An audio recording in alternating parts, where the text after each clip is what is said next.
Let me, I gotta share it, which I always never do.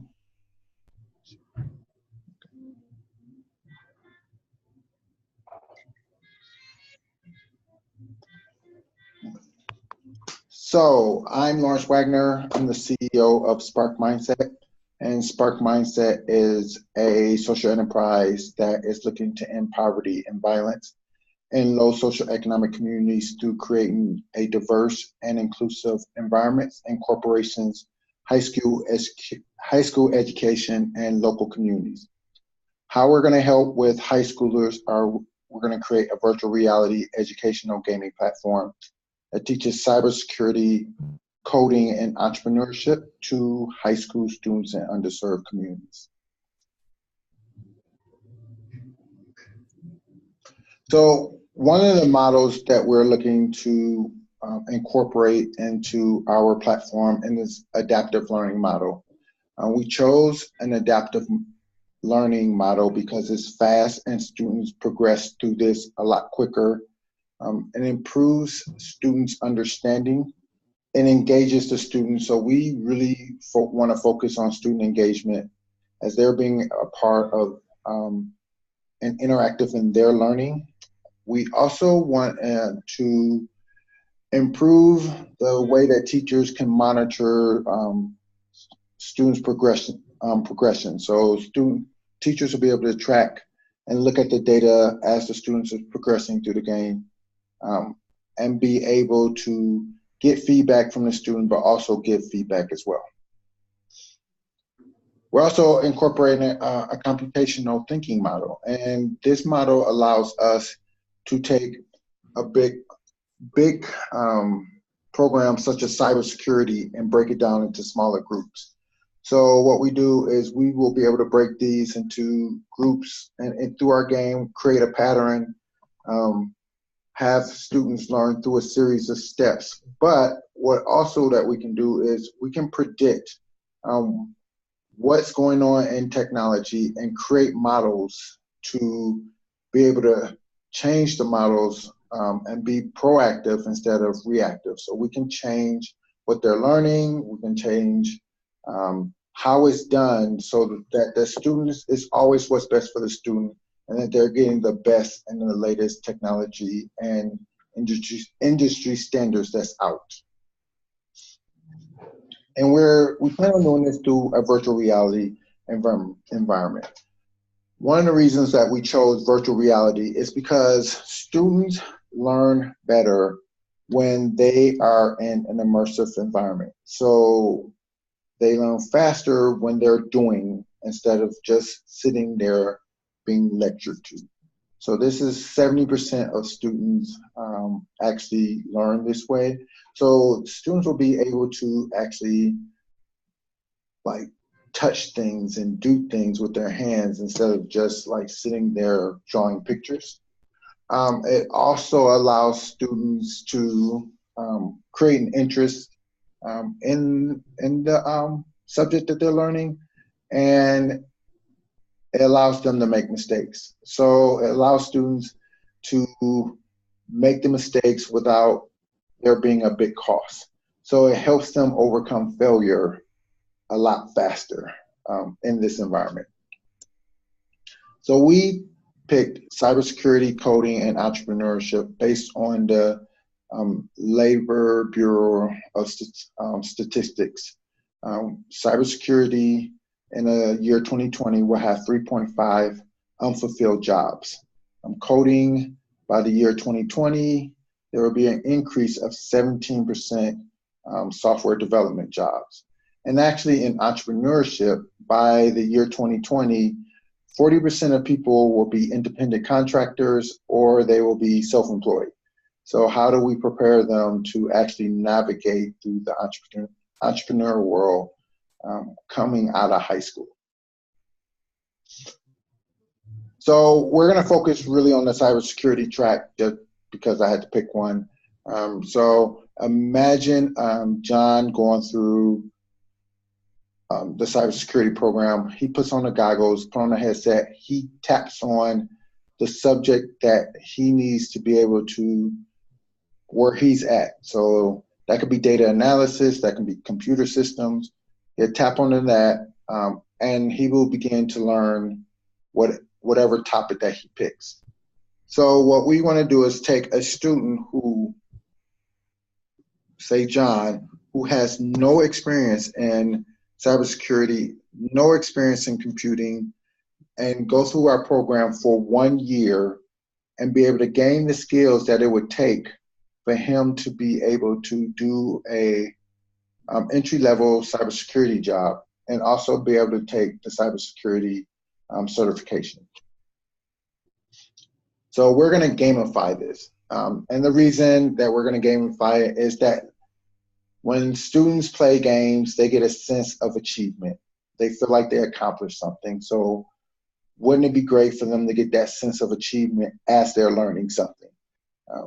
They also progress up levels. So as the students get more and more knowledge, they go up levels. As well, they have opportunities to earn badges. And by playing and gamifying it, what it does is the student does not have wants to keep up with everyone else that's in his group. So it helps that student from falling behind. It also engages the students, which is something that is very important, is the student engagement. And it helps the student overcome adversity. It helps the student learn in critical thinking. So it allows the student to gain these soft skills that are not necessarily being taught right now in school. So leveling up. So as, Sorry, just a super quick question. You said 1 year, over the course of a year, what does that look like on a week-to-week basis, or what is that time commitment weekly over the course of a year? So we're looking like an hour. It's like an elective. So it would be an elective class. We're working with the students to see if that's 2 days a week, if that's 1 day a week, but how that would look in the schools is it'll be an elective. It'll be something that students volunteer to get in. Okay. So as students are going up levels, so at each level, students will take an assessment to see if they have retained the data while playing the game. So this way that we can actually track if that student is actually learning in this environment. As we progress in the game, students will be able to build things, and the things that they build would actually show that they have the skills as well. Also in each level, we're helping them focus on math and science skills. So the state standards and Common Core in math and science, they will gain these skills as they go up levels as well. So in our games, I did mention badging, but students earn badges by helping their fellow students. So as other students are having trouble within the course, students will either help them by answering questions, by creating videos, by doing things that will help his other students progress through the game. What this does is it builds collaboration skills, it builds teamwork, but it also builds problem solving, not only their ability to solve a problem, but their ability to solve a problem for other people as well. So students will have access to this dashboard. So John, as I was talking about, will be able to track what he's learning, what he's doing well in, where he needs improvement in, and he'll be able to see that real time, but so will his teachers. So the teachers can actually ask the students questions. The teachers can act based on what they see that student may be having trouble with.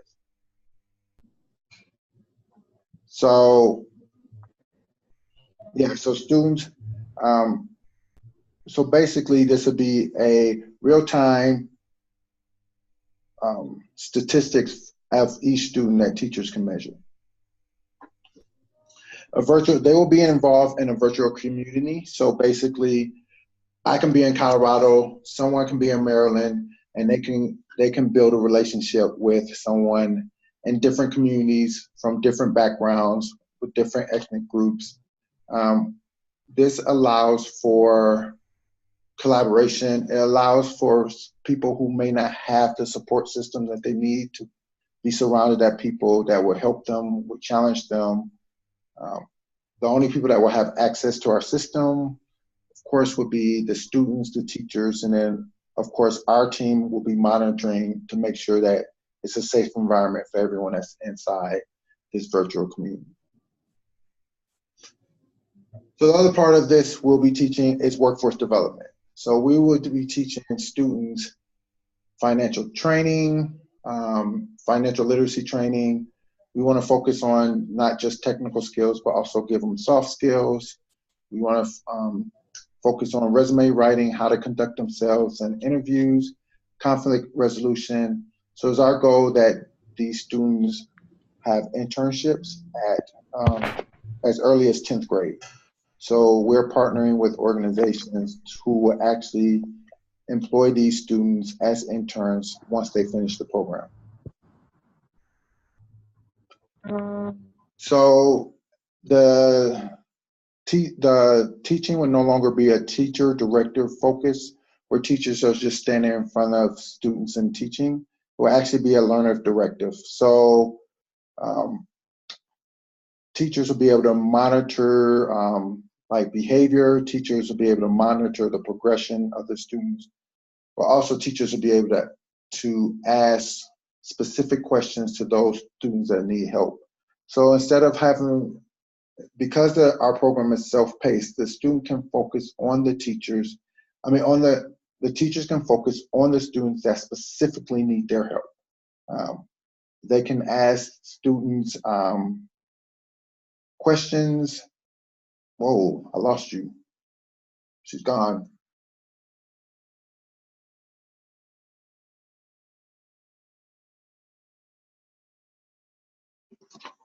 I lost her.